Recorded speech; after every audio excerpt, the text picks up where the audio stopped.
Pain beats big ad budgets. Figure out who we're targeting.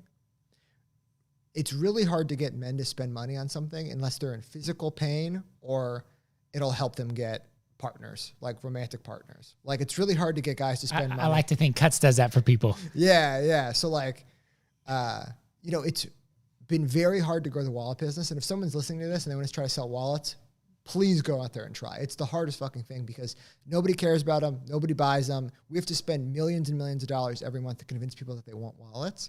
Where if like you go after foot pain or something, people have a problem that they need a solution for. It's way easier to get those acquisitions.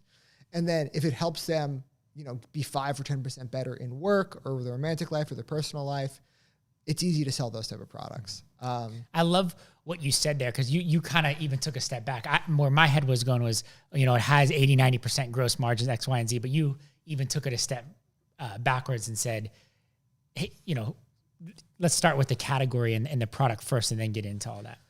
Yeah, and I wouldn't get into consumer unless you absolutely have to. I always tell people you make more money in consulting, you make more money in tech, like do one of those things, but you only get into consumer products if you absolutely have to. Like you have a passion and an urge that like you're going to make something, right? And it's why like, fashion is art. Like undoubtedly I think fashion is art. And it's like why the best designers, like they are artists. So if you're going to get into it, you have to have that weird urge to make stuff. I think Daniel Kane, the guy who started Ridge, had that urge. But I would totally start with who am I selling to? Women are way more open to trying things.